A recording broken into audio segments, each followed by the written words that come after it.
भक्ति की नंबर 181। हक नहीं स्वतत्व है, स्वराज्य है, स्वराजा स्वदास, स्वदेश नहीं वेश न क्लेश सब शेष। हक,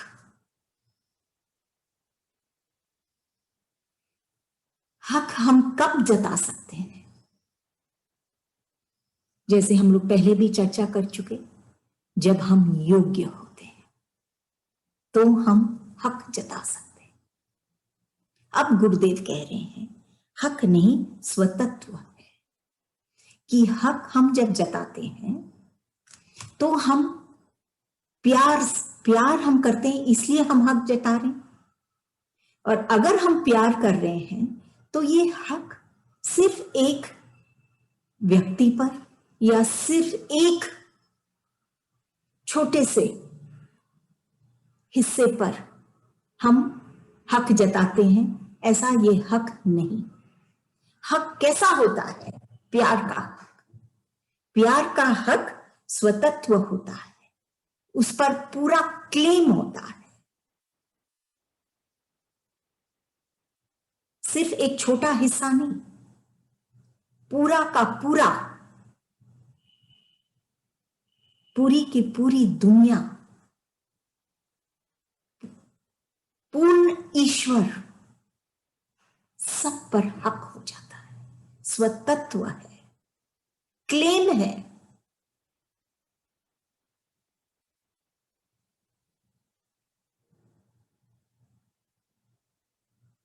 उसका खुद का राज्य है। इतना हो जाता है ये राज्य हक का, प्यार के हक का, कि वो ईश्वर के जैसे ही बन जाता है, क्योंकि पूर्णता से ईश्वर पर उसका हक हो जाता है।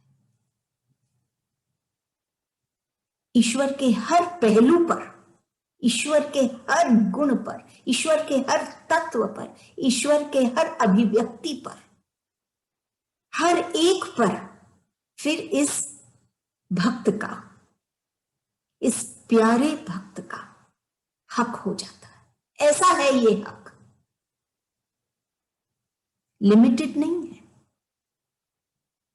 ये असीम है ये हक।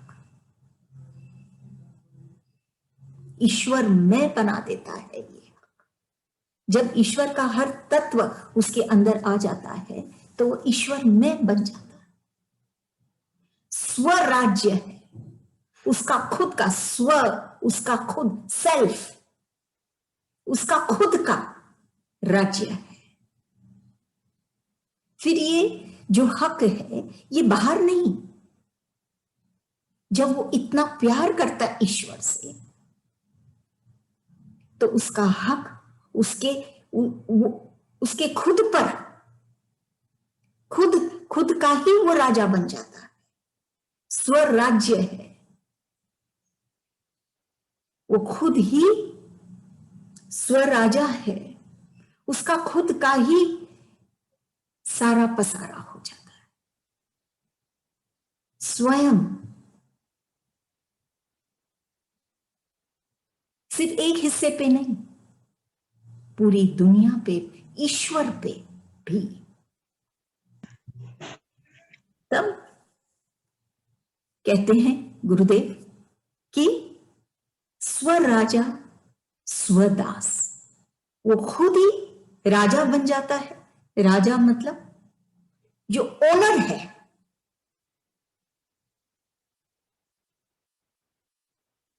जो मालिक है, वो खुद राजा बन जाता है।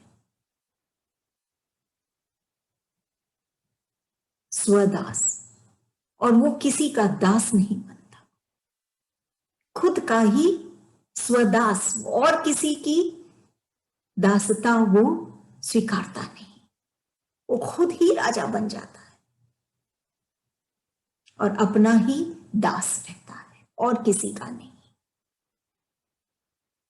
ये इसके भीतर की स्थिति है। अंतर की स्थिति है एक भक्त की, जो हक की बात कर रहा है, क्योंकि उसको अपने इष्ट से प्यार है। वो सिर्फ इष्ट से प्यार है इसलिए वो हक मांग रहा है। तो गुरुदेव इसमें क्लियर कर रहे हैं कि हक क्या होता है। स्वतत्व होता है। जब वो हक मांगता है तो वो खुद का राजा हो जाता है, वो ईश्वर को ही पा लेता है, खुद का ही दास हो जाता है और किसी का दास नहीं होता। प्यार का हक बाहर के स्थूल की दुनिया में हम देखते हैं, जब हम हक मांगते हैं तो हम एक हिस्से पर हम अपना हक जता सकते हैं, एक कोई बात पर हम अपना हक जता सकते हैं, लेकिन बाकी हमारे हाथ में नहीं रहता है। लेकिन प्यार का जब हक और प्यार की जब हम बात करते हैं और वो भी ईश्वर से, तो क्या स्थिति होती है उस भक्त की। वो राजा होता है, खुद का ही दास होता है, क्योंकि वो अपने अस्तित्व, वो अपने स्वभाव में ही जीता है। स्वदेश उसका खुद का ही देश, वो अपने ही संसार में जीता है, स्वदेश में, खुद का देश, उसके भीतर की दुनिया, वहीं का वो राजा है, उसी दुनिया का वो दास है और वहीं वो जीता है। फिर गुरुदेव कहते हैं, नहीं वेश न क्लेश सब शेष। जब ऐसी स्थिति होती है उस भक्त की, जब वो प्यार करता है अपने इष्ट से, तो इस तरह का उसका हक हो जाता है, तब क्या होता है, नहीं वेश, वो शरीर और शरीर की सीमाओं से नहीं जुड़ता है, उस शरीर के परे हो जाता है। उसका जो हक है उसको शरीर के परे लेके चला जाता है। न क्लेश, क्योंकि ये शरीर रहेगा, ये मन रहेगा हमारा, तो क्लेश भी रहेगा। लेकिन जब सब कुछ ईश्वर का हो जाएगा तो नहीं वेश, ना कोई शरीर का बंधन, न क्लेश, न इस शरीर में, मन में, हृदय में कोई क्लेश, कोई दुख, कोई चिंता, कोई बेचैनी, सब शेष, सब खत्म हो जाएगा, वो मुक्त हो जाएगा। बहुत सुंदर वाणी है, गुरुदेव समझा रहे हैं हमको कि हक की हद क्या है। बशर्ते हम अपने इष्ट से प्यार कर पाए। अगर हम प्यार करते हैं, हमारी दुनिया सिर्फ हमारा ईश्वर है, हमारी सोच, हमारे सारे कार्य, सब कुछ ईश्वर में और ईश्वर पर ही समर्पित है, तो इस हक को हम समझें कि कितनी विशालता है इसमें।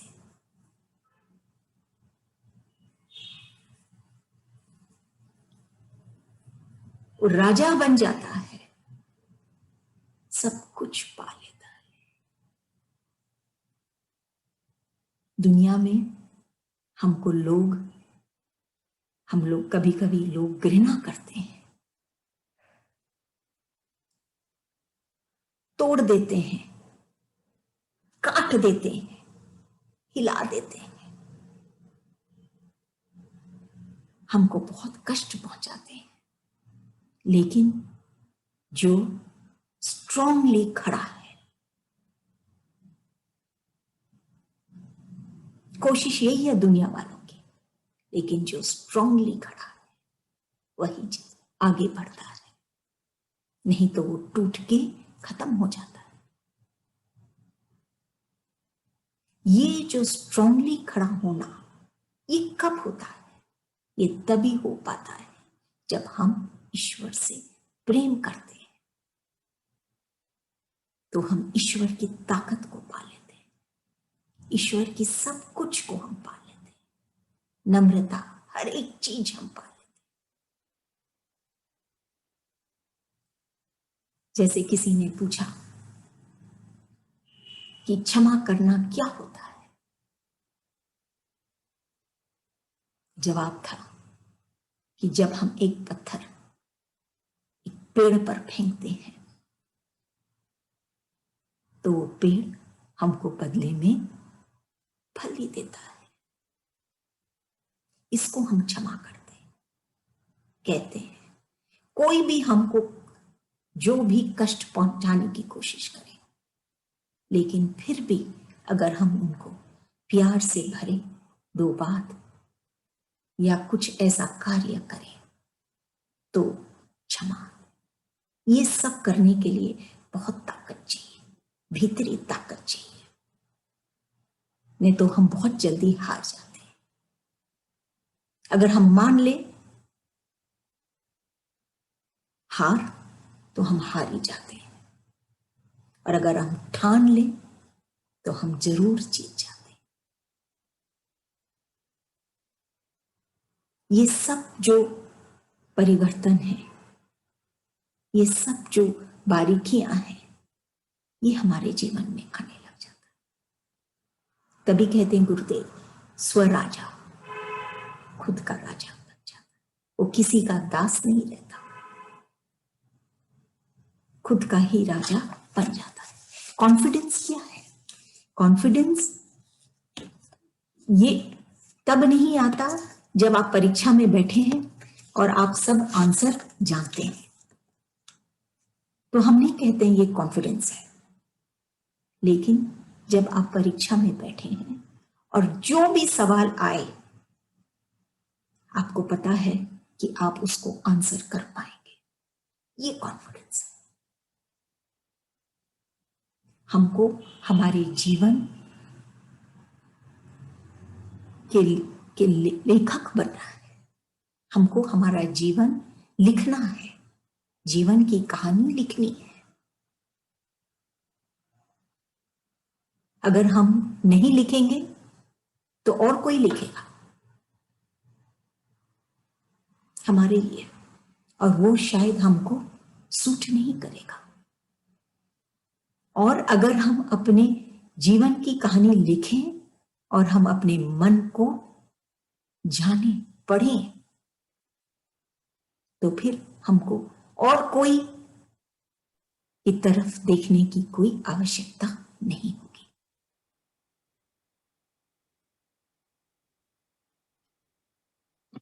बहुत प्रेरणादायक वाणी है ये।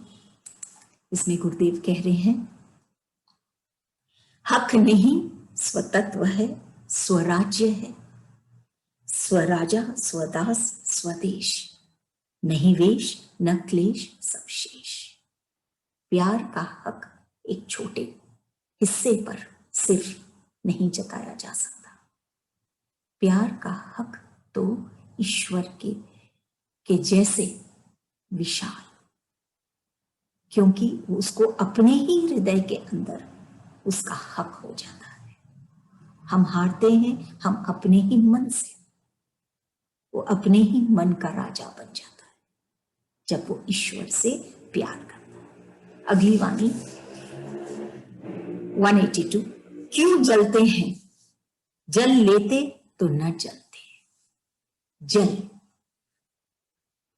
गुरुदेव कह रहे हैं क्यों जलते। ये जो शब्द है जल, अर्थ है पानी, एक अर्थ और भी है जलना। गुरुदेव बहुत सुंदर से ये दोनों अर्थों को इस वाणी में संजोए हैं।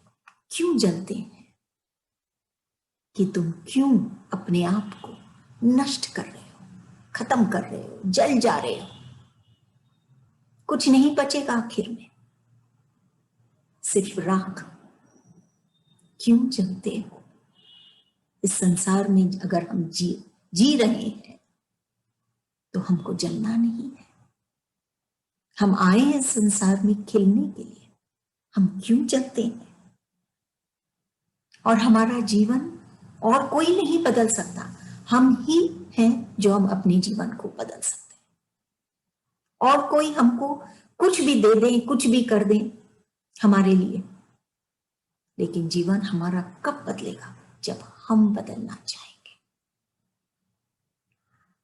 जब हमारा मन बदलेगा, जब हमारा मन उसको पाएगा जहां उसको जो वो चाहता है, वो सुकून, वो शांति और वो प्रेम, तभी जीवन बदलेगा। नहीं तो जीवन में ये कष्ट और बेचैनी बनी ही रहेगी। क्यों जलते हैं? जल लेते तो ना जलते। अगर तुम जल ले लेते, वो जलना क्यों जलते हैं? तो जलने की बात है। फिर गुरुदेव कहते हैं जल लेते कि इन आंखों में ये पानी, आंसू के जल अगर आता तो ना जलते। ये आंसू अपने इष्ट के लिए, ये प्रेम का जल, ये आंसुओं का जल, ये जब छलकने लग जाता है तो हम जलते नहीं। जलते को अगर जहां जल रहा है उसको अगर रोकना है तो जल ही डालना पड़ता उसके ऊपर। ऐसे ही अगर हमारा हृदय, हमारा मन जल रहा है, दुख पा रहा है, कष्ट पा रहा है, तो वो जलन को मिटाने के लिए जल ही चाहिए, लेकिन प्यार का जल, गुरुदेव के प्रेम का जल जो हमारे आंखों से बहती है, दिखता है, वो हमारे हृदय को भी साफ कर देती है और जलन मिट जाती है। भक्ति की वाणी बहुत सुंदर, जहां गुरुदेव कह रहे हैं कि क्यों जलते हैं, हम क्यों जल रहे हैं?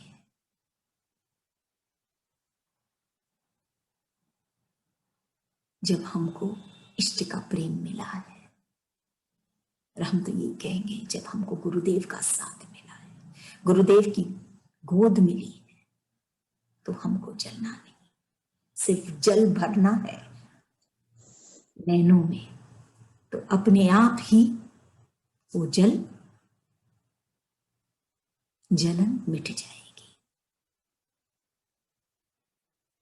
जब कोई मार्गदर्शन, एक छोटे से दिया, एक दिए की रोशनी से भी, की प्रकाश से भी अगर हमको मार्ग दिखने लग जाता है, जो सूर्य भी दिखा सकता है, वो एक छोटा दिया भी दिखा सकता है, हमारा मार्गदर्शन कर सकता है, तो जब गुरुदेव हमारे साथ हैं तो फिर क्या कष्ट और क्यों ये जलन?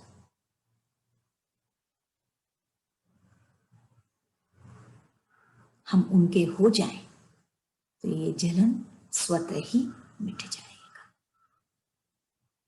अगली वाणी 183, सुस्ती कब मस्ती बने जब तू दिखलाई दे। सुस्ती कब मस्ती बने जब तू दिखलाई दे। ये पढ़ते ही वो भजन की पंक्ति याद आ रही है, मेरी सुस्ती में भी तू, मेरी मस्ती में भी तू, तू ही भीतर, तू ही बाहर, हर जगह तू ही तू। अगर हवाएं चलती हैं बाहर में, जब हवाएं चलने लग जाती है तो मौसम का रुख ही बदल जाता है, एक ठंडक सी आने लग जाती है, शीतलता महसूस करने लग जाती है, सिर्फ ये हवाएं चलने से। जब ये मौसम बदल गया स्थूल का, तो भीतर में जब हम अपने इष्ट को याद करेंगे या दुआओं की जब हवाएं चलेंगी तो क्या हमारे भीतर का मौसम, हमारे मन की स्थिति नहीं बदलेगी? अगर बाहर बदल सकती है तो भीतर भी बदल सकती है। सुस्ती कब मस्ती बने। तो ये जो रुखापन है हमारे भीतर, ये जो सुस्ती है हमारे भीतर, ये जो एक कष्ट हम महसूस कर रहे हैं, कहीं कोई दुख है, कहीं कहीं कोई घाव है, कहीं कोई पीड़ा है जिसके कारण हम सुस्त हैं। वो मस्ती में कब बदलेगी? गुरुदेव कह रहे हैं जब तू दिखलाई दे। जब हमारे ईश्वर के लिए, जब हमारे प्रेम की हवाएं चलने लग जाएगी, जब हम उनको याद करेंगे, तब वो हमको दिखलाई देंगे। और दिखलाई दिए तो हमारे भीतर का मौसम भी बदल जाएगा। जिंदगी एक ऐसा सफर है जहां कभी खुशी और कभी गम, कष्ट। गुरुदेव कह रहे हैं ये कष्ट और ये जितनी तकलीफ हम पाते हैं, ये क्यों हम पाते हैं? कि हम और इष्ट के निकट पहुंचे। उदाहरण के रूप में हम ये ले सकते हैं कि वो घास वो गाय खाई और वो घास को कचोल कर, कुचल कर वो घास क्या बन गया? दूध। फिर वो दूध को हम जमाते हैं, हलचल होती है दूध में, तब वो दही बनता है। दही को हम पिलोते हैं सब कुछ करके, फिर वो मट्ठा या मक्खन, फिर उसको तपाते हैं। देखिए कितना कष्ट वो सह रही है, वो दूध बार बार। फिर वो घी बन जाती है। घी बनती है तो घी की कीमत और वो घास की कीमत, कितना अंतर है। दूध और घी में ही अंतर है। तो जब ये कष्ट हमारे जीवन में आता है तो हमारी कीमत बढ़ जाती है। हम प्रभु के और निकट हो जाते हैं, भगवान के और पास हो जाते हैं। जैसे वो घी फिर भगवान पर चढ़ाया जाता है। कीमती है और कीमती है। दूध भी चढ़ाया जाता है, लेकिन घी की कीमत और है। ऐसे ही जब ये कष्ट आते हैं तो ये हमको सिर्फ बनाने आते हैं, हमको और हमारा भाव बढ़ाने आते हैं। ये इससे हमको घबराना नहीं है। ये सुस्ती कब मस्ती बने। हमको सुस्त नहीं होना है। वो जो कर रहा है बहुत सही कर रहा है। तभी कहते हैं जब तू दिखलाई दे। जब हमको इष्ट दिखलाई देते हैं, जब हमको प्रभु अपना दिखाई देता है, तो ये सब कष्ट हमको महसूस ही नहीं होता। कष्ट जैसे दिखलाई नहीं देते, सिर्फ इष्ट दिखलाई देता है। और कब हमारी कीमत बढ़ जाती है? हमारे खुद के नजरों में, इष्ट के नजरों में और इन दुनिया वालों के नजरों में पता ही नहीं चलता। गुरुदेव कह रहे हैं सुस्ती कब मस्ती बने। कि ऐसी परिस्थिति, ऐसी स्थिति हमारे मन की सुस्ती की, वो भी बदल सकती है। जैसे हवाएं चलते हैं तो रुख बदल जाती है, वैसे ही ये भी बदल सकती है, भीतर की स्थिति भी बदल सकती है। प्रेम में ये ताकत है जो इसको बदल सकती है। जब तू दिखलाई दे, और हम किसी की ओर देखते हैं तो हम और कष्ट पाते हैं उस कष्ट में, लेकिन जब हम ईश्वर की ओर देखते हैं, जब वो हमको दिखाई देता है, वो हमारे समीप, हमारे हृदय में हमको जब महसूस होता है, तो ये सुस्ती मस्ती में बदल जाती है। अगली वाणी आज की 184। गर्व खर्व जब तू सर्वत्र, गर्व खर्व जब तू सर्वत्र। कि ये जो गर्व है, ये जो अहंकार है, गुरुदेव क्या कह रहे हैं, ये जो अहंकार है वो खर्व, वो उसका कोई मायने नहीं रहता, वो बहुत छोटा हो जाता है।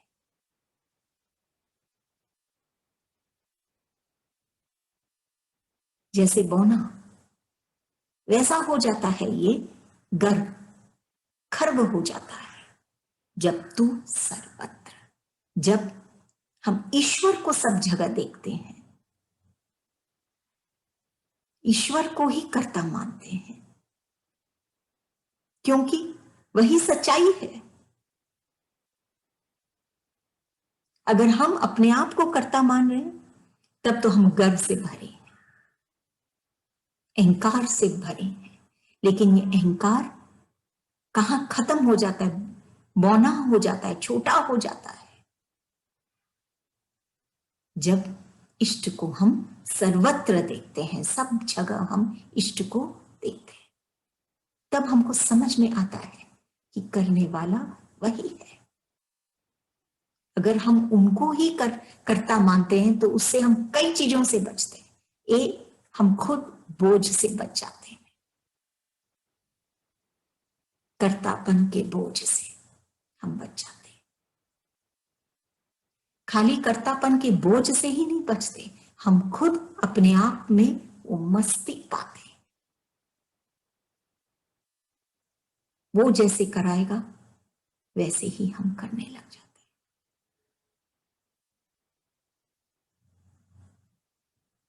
तब मायने, सच मायने में वो सही होता है जब हम उनकी आवाज सुनते हैं, जब हम उनको सोचते हैं, जब वो हमारा मार्गदर्शन करते हैं, तो हम सही रास्ते चलते हैं। गर्व खर्व जब तू सर्वत्र।